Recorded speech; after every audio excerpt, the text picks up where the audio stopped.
paratang yang onai. Shalom saudara-saudara, jumpa lagi di dalam Renungan Harian HKBP Resort Maranatha Rawalumbu, Rabu 12 Mei 2021. Mari kita mempersiapkan hati kita. Kasih karunia dan damai sejahtera dari Allah Bapa dan anaknya Tuhan Yesus Kristus menyertai kamu sekalian. Amin. Saudara-saudara, firman Tuhan untuk kita hari ini dari Amsal pasal 15 ayat 8b. Demikian dikatakan di dalam firman Tuhan. Tetapi doa orang jujur dikenannya. Demikian dikatakan di dalam firman Tuhan. Orang jujur. Di dalam bahasa aslinya dikatakan adalah orang yang benar, upright. Memang pada umumnya orang benar itu selalu jujur.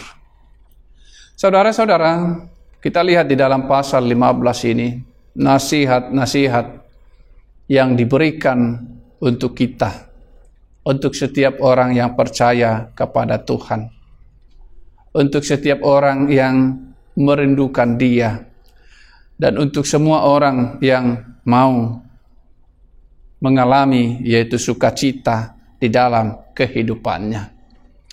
Dikatakan di ayat 8, korban orang fasik adalah kekejian bagi Tuhan.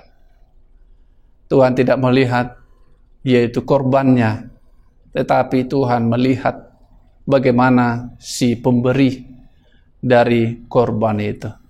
Orang fasik, orang yang tidak jujur, orang yang tidak mengasihi Tuhan, orang yang tidak tahu bagaimana menunjukkan rasa hormat kepada Tuhan.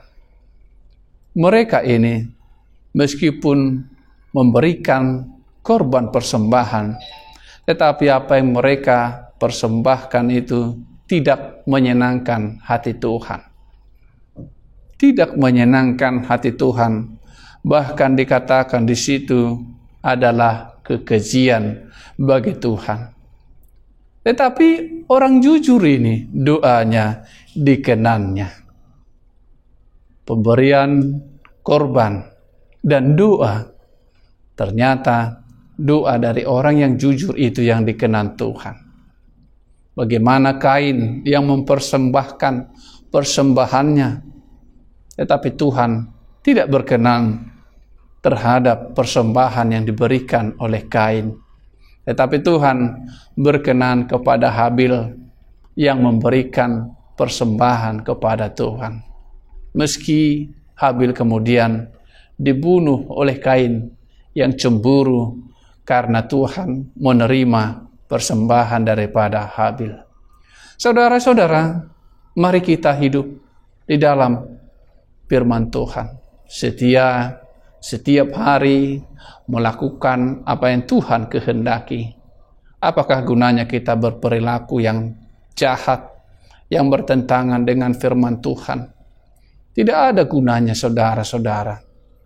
Bila kita katakan bahwa kita akan mengalami keuntungan, seandainya kita mengumpulkan banyak harta, tetapi tidak dari jalan yang benar. Tuhan Yesus sudah mengatakan itu. Apakah gunanya seseorang memperoleh dunia ini, memperoleh kekayaan, tetapi kehilangan jiwanya? Doa mereka tidak didengar oleh Tuhan. Tuhan hanya mendengar doa-doa mereka yang jujur, doa-doa mereka yang mau menyesali dosanya, doa-doa yang bagi mereka yang mau bertobat, yang meninggalkan segala kesalahannya atau segala kejahatannya, tidak mengulanginya pada hari-hari berikutnya. Hidup jujur, menjadi orang jujur bisa saja bukanlah perkara yang mudah menurut kita. Menjadi orang benar atau melakukan firman Tuhan bisa saja bukan perkara yang mudah bagi kita. Karena kita melihat dari segi kemampuan kita. Kita bayangkan bagaimana firman Tuhan atau titah yang pertama Akulah Tuhan Allahmu, seru Tuhan kita. Tidak boleh ada Allah lain selain aku. Ketika kita dipecat ataupun harus dirumahkan, kehilangan pekerjaan, terkadang sangat sulit memahami itu. Ada banyak orang ketika kehilangan orang-orang yang dikasihinya, hal-hal yang penting di dalam kehidupannya, kemudian dia meninggalkan Tuhan. Kemudian dia beralih kepada yang lain, kepada jimat-jimat, kepada hal-hal yang berbau dengan kuasa kegelapan. Mereka bisa saja berpura-pura melakukan yang baik di depan orang, bahkan memberikan persembahan. Tapi Tuhan sudah mengatakan di dalam firman Tuhan ini, bahwa korban orang fasik adalah kekejian bagi Tuhan. Tetapi orang-orang yang jujur, ketika mereka berdoa, Tuhan mendengarnya, Tuhan berkenan atas doa mereka. Sehingga dikatakan di dalam Yakobus itu, dua orang benar bila dengan yakin didoakan, sangat besar kuasanya. Doa orang benar, doa orang jujur, Tuhan berkenan mendengarkannya.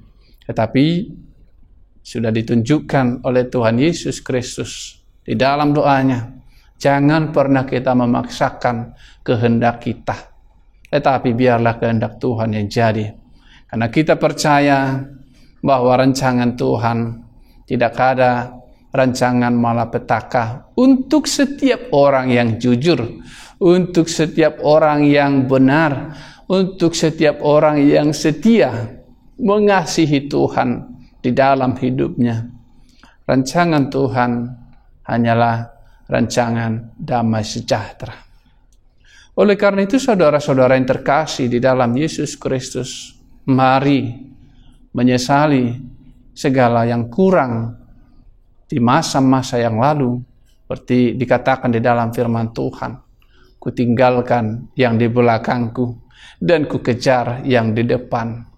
Apa yang kelam di belakang kita, biarlah itu tinggal di belakang. Tetapi kita menyongsong, kita berjuang ke depan untuk hidup setia, untuk selalu mengasihi Tuhan. Karena kita akan tinggalkan dunia ini pada waktunya. Dan ketika kita meninggalkan dunia ini, di dalam kesetiaan kita kepada Tuhan kita, maka Tuhan Yesus akan mengatakan, hai kamu hambaku yang baik, datanglah, nikmatilah, terimalah upah yang sudah disediakan kepadamu.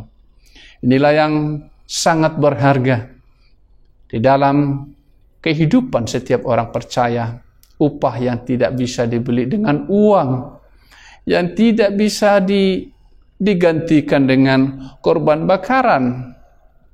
Tetapi Tuhan memberikan itu kepada setiap orang yang setia sampai akhir hidup mereka.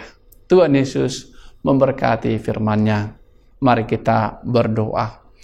Allah Bapa di surga, segala puji syukur kami panjatkan kehadirat Tuhan. Karena Engkau adalah Allah yang Maha Pemurah, dengan tangan yang selalu terbuka menerima orang-orang yang menyesali segala kejahatannya. Orang-orang yang bertobat Engkau terima ya Tuhan. Oleh karena itu ya Tuhan, biarlah kemurahan-Mu turun atas kami. Biarlah Engkau bersabar ya Tuhan. Biarlah Engkau menolong kami untuk sungguh-sungguh mengikuti Engkau setiap hari sepanjang hidup kami. Engkau yang tolong jemaat-Mu ya Tuhan, yang bergumul di dalam yaitu penghidupan sehari-hari, di dalam pekerjaan, di dalam keluarga, terlebih sakit penyakit.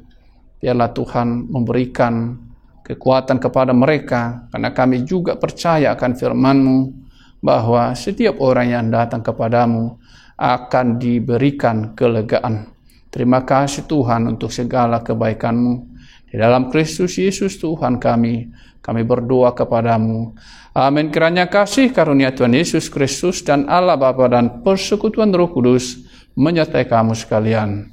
Amin. Shalom saudara-saudara semua.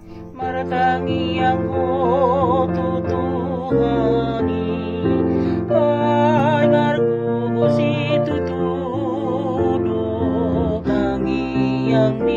kapartigori morosai dihabur